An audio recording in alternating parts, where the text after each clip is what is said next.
Saya baca lagi tadi di media Guardian, tulisan baru bahwa Jokowi sedang mengarahkan Indonesia ke arah otoritarianis. Jadi bahkan luar negeri sudah mencap Indonesia nggak mampu bayar hutang, Indonesia bahkan sedang diarahkan oleh Jokowi menuju otoritarianis. Oh, Indonesia menjebakkan sendiri kedunguannya itu pada sistem yang otoriter. Lalu orang mulai bicara Presiden Jokowi melanggar konstitusi karena memaksakan putranya. Jokowi nggak melanggar konstitusi, dia melanggar Undang-Undang Perlindungan Anak. Anak kecil itu harusnya tidak boleh dipaksa untuk kepentingan bapaknya.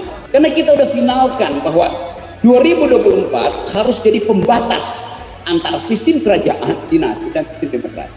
Oleh karena itu, begitu Anda masuk kotak suara, Anda putuskan sendiri. Anda mau menghidupkan kembali fraternity, egalite, liberté, atau Anda mau hidup dalam politik dinasti.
Oke, apa yang ingin kalian dengar soal menegaskan kedaulatan rakyat? Kedaulatan itu kata benda, kata kerja, atau kata sifat? Ya, apa? Siapa bilang kata sifat? Sini depan dulu. Siapa yang bilang kata kerja? Siapa yang bilang kata benda? Nama kamu siapa? Ya udah, balik aja. Kenapa kata sifat? Karena dia itu merangkum ke semuanya Pak gitu. Baik itu yang di atas, di bawah, atau yang di tengah Pak. Gitu. Jadi dia memang Panjaturen itu merangkum yang di atas, digoyang di atas, ditunggu di bawah. Apa dasar?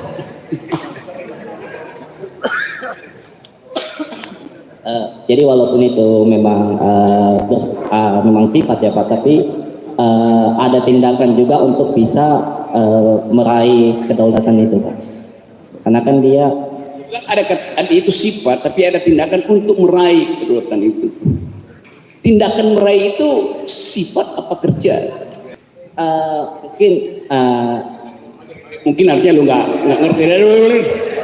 Mungkin lagi. Secara ensiklopedi, kedaulatan itu sovereignty, statusnya substansial, artinya kata benda. Benar kan? Coba Anda cek di Google.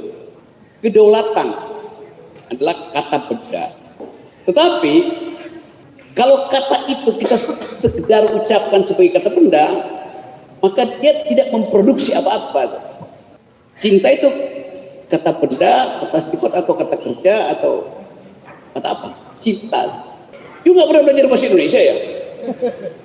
Cinta itu kata benda, kayak kursi itu kata benda atau kata kerja? Kata benda. Kenapa kata benda? Anda bisa tunjuk itu. Cinta kata benda, kata sifat, atau kata kerja. Barangnya ada, tapi bentuknya abstrak. Maka dia kata benda abstrak. Kalian lulus bahasa Indonesia? Itu hal yang mendasar kan? Politik itu kata benda atau kata kerja? Ya kata benda. Politisi kata kerja apa kata benda? Wah betul di sini Nadiem ini bego, dia nggak bisa ngajarin bahasa Indonesia kalian. Kedaulatan itu kata benda.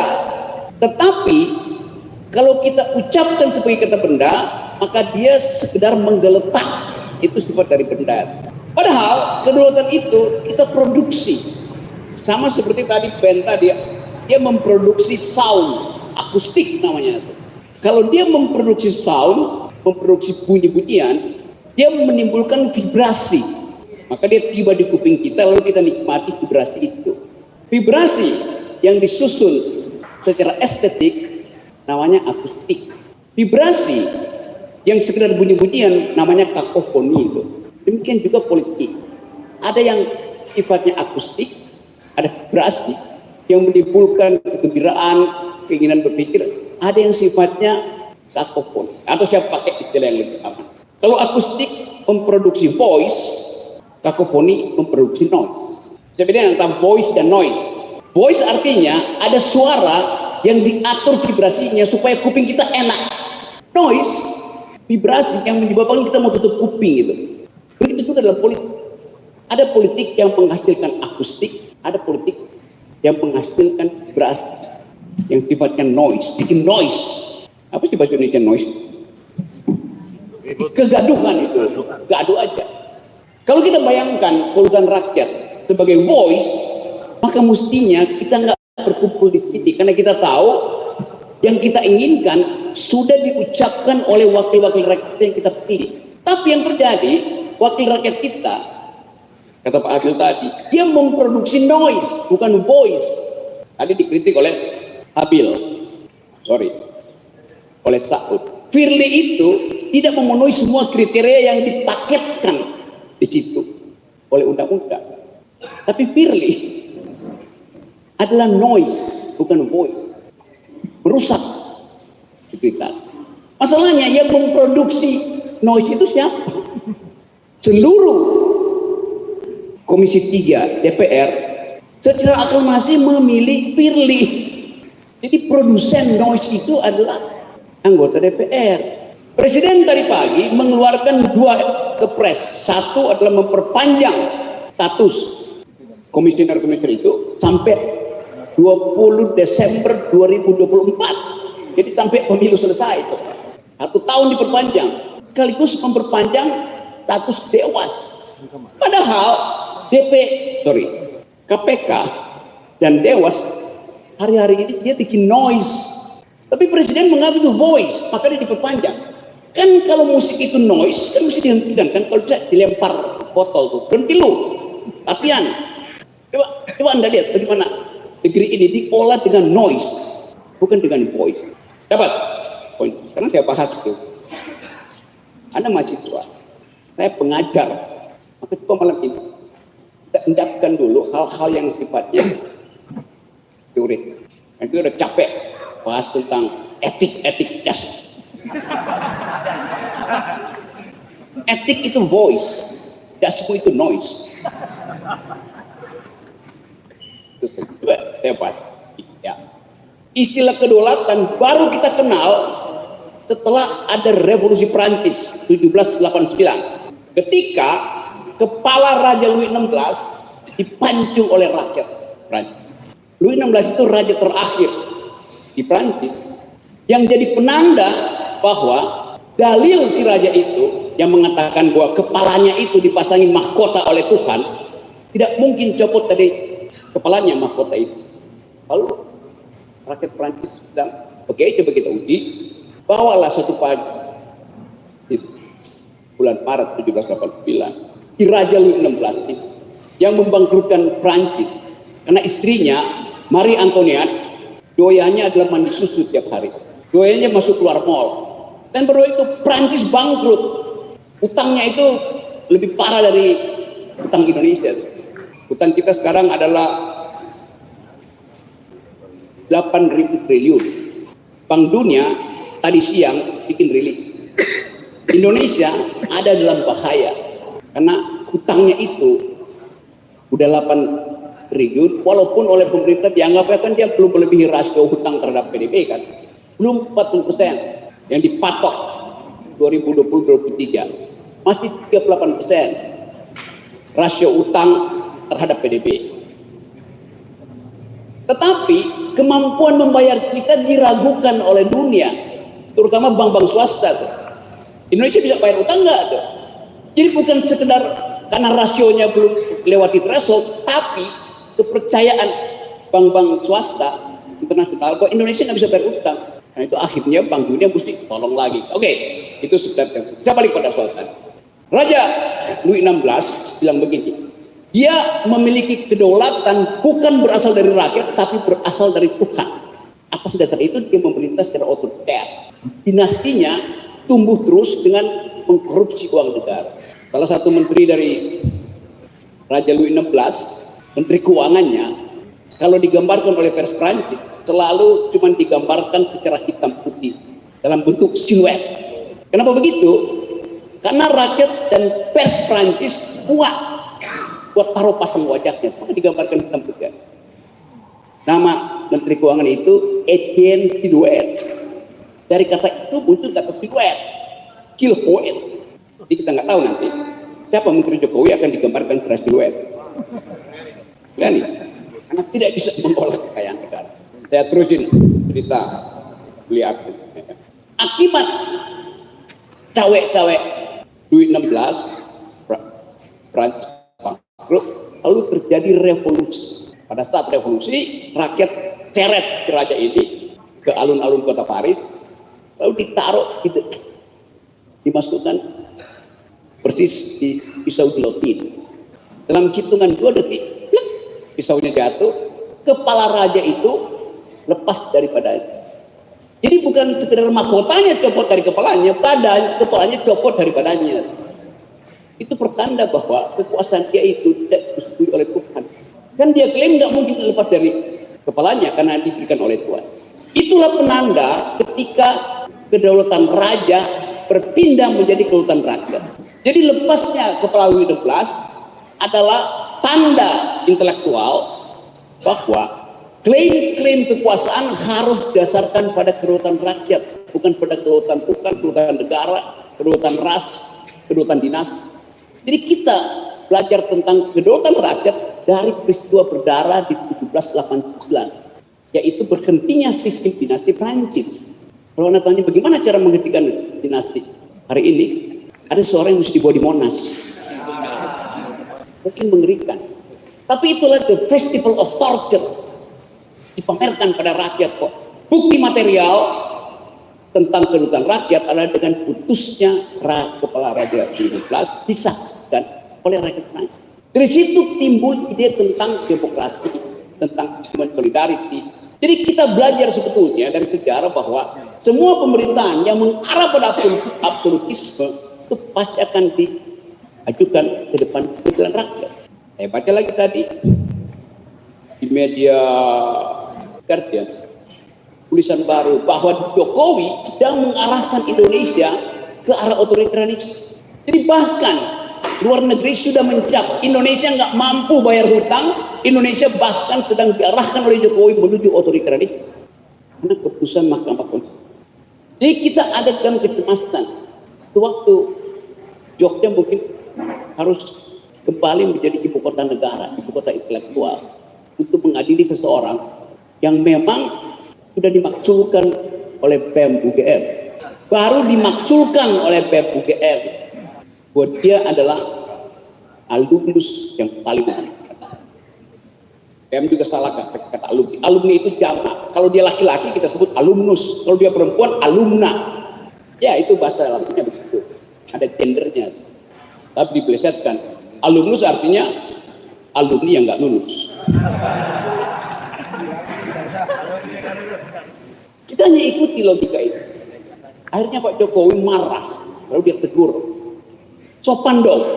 Jadi terlihat Jokowi memendam terus kemarahan dia. Pada saya bahkan diucapkan di pidato kenegaraan, kalau mengkritik harus sopan. Waktu saya bilang dia bagian tolol. Dan saya dikadang di Jogja oleh ketua PDIP itu, nggak boleh masuk Jogja, Rocky Gerung, karena menghina presiden. Sekarang PDIP minta maaf, saya. Begitulah sejarah. Sekarang diulu-ulukan oleh PDIP, saya kemana-mana di PDIP, aman katanya. Tapi apakah itu berarti PDIP mengerti demokrasi? Tidak. Karena dia bersaing dengan Jokowi, dia ingin cari perlindungan tentang demokrasi, dia belain saya. Bagaimana kalau dia kuasa lagi? Terus Ganjar jadi presiden, saya bilang lagi, Ganjar kau bajingan tolol. Pasti saya dilaporin polisi lagi. Jadi itu namanya kita melihat politik Bukan dari prinsip yang substantif, tapi dari aspek estetika aja. Itu bahaya begitu. Walaupun orang bilang ada dinasti keluarga Jokowi, saya bilang tidak ada dinasti. Karena dinasti itu sama seperti Raja Louis XVI, darahnya biru, bukan darah kotor. Oke, kita lanjut bahas soal kedaulatan rakyat. Yang namanya kedaulatan rakyat itu tidak pernah diserahkan oleh rakyat kepada wakil-wakilnya. Itu klaim yang keliru, bukan keliru, klaim yang dungu. Dan beberapa anggota DPR bilang, kan kami sudah menerima kedaulatan rakyat. Setelah kami terpilih, maka kami berhak untuk menjalankan kedaulatan rakyat. Tidak ada pun saya kasih pada dia kedaulatan saya. Kapan saya kasih kedaulatan saya pada anggota DPR? Kedaulatan itu final pada manusia yang ada warga negara. Enggak mungkin kedaulatan itu diserahkan. Begitu diserahkan, saya bukan lagi warga negara. Jadi kedaulatan itu adalah properti ontologis dari warga negara. Enggak bisa dia diserahkan. Aspeknya menetap. Kalau begitu, setiap 5 tahun apa yang saya serahkan? Ya, kepentingan politik saya serahkan setiap 5 tahun. Bukan kedaulatan saya. Kedaulatan final tidak boleh jadi. Dengan kata lain, kedaulatan itu adalah nyawa warga negara. Kalau diserahkan nyawamu, ya Anda habis. Kedaulatan itu adalah nyawa warga negara, tidak boleh diserahkan pada siapapun. Jadi kalau kita lakukan pemilihan umum setiap 5 tahun, yang kita serahkan adalah kepentingan kita sesuai dengan janji si caleg atau si capres. Paham? Oke. Saya hubungkan itu dengan keadaan sekarang. Orang kehilangan kepercayaan pada politik karena tadi semua sifat dari demokrasi berhenti justru di zaman Jokowi. Maka untuk memulihkan itu panjang sekali ceritanya tuh. Anak-anak muda merasa ngapain ada politik, ngapain ada partai politik. Bukan partai politik yang seperti yang buruk, bukan demokrasi yang buruk, tapi perilaku di dalam kekuasaan itu yang buruk. Kita nggak mungkin membatalkan demokrasi lalu pindah pada feodalis, pindah pada sistem kerajaan. Nggak bisa kan? Yang kita bisa ganti adalah manusia-manusia yang mengendalikan opini publik, menguasai public policy. Itu. Nah, kasus Mahkamah Konstitusi itu dihitung dari London sampai New York, dari New Zealand sampai paling tinggi apa atas sana itu Rusia, Mongolia. Jadi pembicaraan dunia. Oh, Indonesia menjebakkan sendiri kedunguannya itu pada sistem yang otoriter. Lalu orang mulai bicara Presiden Jokowi melanggar konstitusi karena memaksakan putranya. Jokowi nggak melanggar konstitusi, dia melanggar undang-undang perlindungan anak. Anak kecil itu harusnya tidak boleh dipaksa untuk kepentingan bapaknya. Anak kecil nggak boleh ikut kampanye, ada undang-undangnya tuh. Ada wartawan nggak? Catat aja. Kata Rocky Gerung, Jokowi tidak melanggar konstitusi. Dia melanggar undang-undang perlindungan anak. Real itu terjadi. Kan yang boleh masuk dalam perdebatan politik adalah orang dewasa. Tidak boleh ada pengasuh. Karena dia asuh dilatih. Tidak bisa. Karena tetap dia adalah anak kecil. Belum cukup umur. Dipaksa untuk dewasa. Sama seperti Raja Louis XVI. Dia menikah ketika berusia 15 tahun. Marie Antoinette berusia 14 tahun. Bocil sama bocil. Tapi dipaksa jadi pemimpin. Hancur Prancis. Jadi kita belajar dari sejarah. Bagaimana seseorang untuk jadi pemimpin, dia mesti di-train dari awal, pelan-pelan.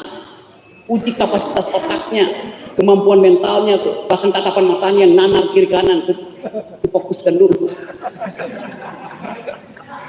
Saya mau terangkan itu sebagai keadaan real kita. Kan gak ada orang yang protes-protes kan? Jadi sekali lagi kita balik pada ini tadi, sovereignty, kedaulatan itu adalah prinsip pertama untuk membackup demokrasi. Dan itu nggak ada lagi. Anda bayangkan, partai politik nggak ada pendidikan politik di situ. Sehingga anggota DPR klaim bahwa melalui partai politik kedaulatan rakyat pindah ke partai, jadi kedaulatan partai. Dasmu. Kapan saya kasih kedaulatan saya? Saya nggak pernah kasih kedaulatan saya. Jadi sekali lagi, Bapak-isme itu masih tak anut. Kalau kita kritik Pak Jokowi, nanti ada orang yang bilang, loh Jokowi itu kan bapak kita. Dari mana dia jadi bapak kita? Bapakmu, bapakku, Walaupun dia bikin salah, ya kita maafin. Karena dia nggak mungkin diganti. Nah presiden itu bisa diganti 5 tahun sekali. Masa dia jadi bapak kita ganti-ganti? Kan ngaco logikanya kan. Bahkan sebelum 5 tahun bisa di-impeach kok.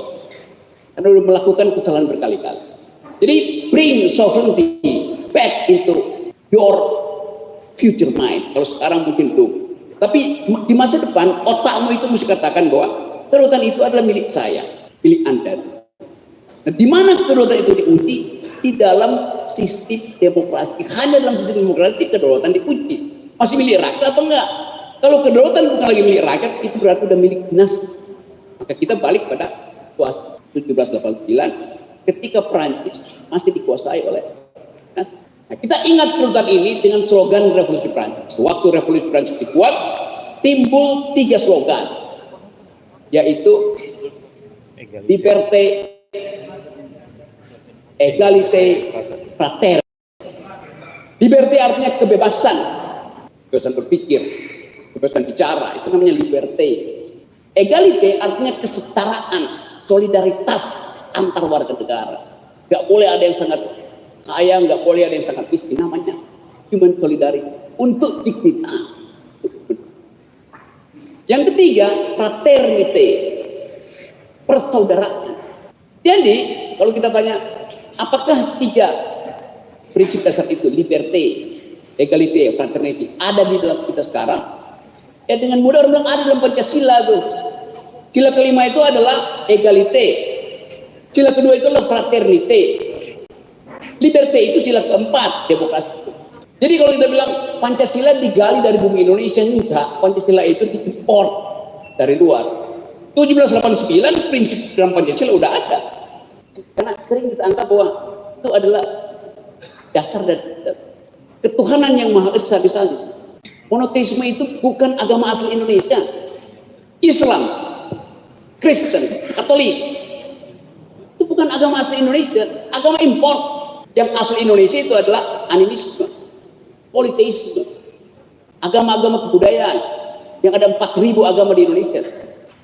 Saya ucapkan itu dalam kondisi berpikir akademik. Kenapa cuma ada 5 agama misalnya? Supaya mudah dikendalikan. Apa begitu maksudnya? Pengendalian agama itu persis seperti yang dipraktekkan oleh Hitler. Rasisme di bidang agama sama seperti rasisme di bidang etik. Hitler bikin aturan untuk kawin hanya antar ras Arya dan ras Arya tuh. Pacaran pun begitu dikontrol negara.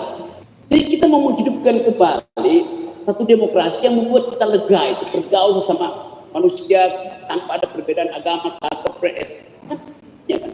Itu yang menyatakan adalah konstitusi kita. Sejarah pertumbuhan republik adalah sejarah untuk mengakui keberagaman kita. Jadi kalau Jokowi dan gengnya bilang terus menerus keragaman, perbedaan, nah mesti ambil prinsip absolutnya. Karena kita berbeda-beda, maka diperlukan persatuan. Kan itu filosofinya kan. Jokowi balik, demi persatuan tidak boleh ada perbedaan. Apa enggak konyol alias dungu pikiran itu? Tapi kenapa dosen-dosen tata negara, dosen hukum, dosen filsafat, dosen sosiologi nggak mau ngomong itu? Jangan-jangan dia juga nggak paham bahwa prinsip pertama kita adalah perbedaan. Oleh karena itu diperlukan persatuan. Sekarang dibalik, NKRI harga mati, nggak ada prinsip itu. Yang ada merdeka atau mati, itu udah merdeka. Bukan NKRI harga mati, NKRI mestinya harga hidup dalam keberagaman itu. Nah kalau nggak ada itu, muncul lagi ini politik identitas. Memang dari awal Indonesia hidup dengan politik identitas karena keberagaman. Jadi saya ingin mahasiswa Jogja lakukan evaluasi tentang narasi yang diproduksi oleh istana yang sifatnya dulu. Ini namanya menara kopi, menanti narasi berdasarkan komando pikiran.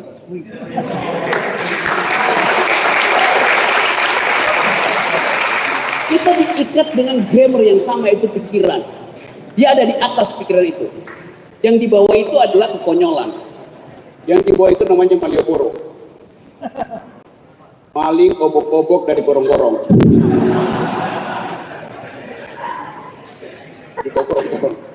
Kita butuh satu keinginan untuk menghidupkan kembali narasi. Nah, sekali lagi teman-teman, kita diskusi malam ini dengan nada yang enak, Ya, yang ngopi sambil ngeledek sebetulnya. Karena kita udah finalkan bahwa 2024 harus jadi pembatas antara sistem kerajaan, dinasti, dan sistem demokrasi. Oleh karena itu, begitu Anda masuk kotak suara, Anda putuskan sendiri di situ. Anda mau menghidupkan kembali fraternity, egalite, liberté, atau Anda mau hidup dalam politik dinasti. Itu dasar. Jadi sekali lagi saya percaya bahwa di Jogja itu surplus ilmu pengetahuan, mungkin ada seribuan universitas di. Dan untung cuma satu alumnus yang bersifat bajingan tolol. Saya ingin sebetulnya meminta PDIP lakukan pasang baliho yang lebih tinggi dari baliho UGM. Kalau UGM bilang bahwa Jokowi adalah alumni yang paling memalukan, mesti PDIP juga pasang poster gede-gede bahwa Jokowi adalah kader yang paling memalukan.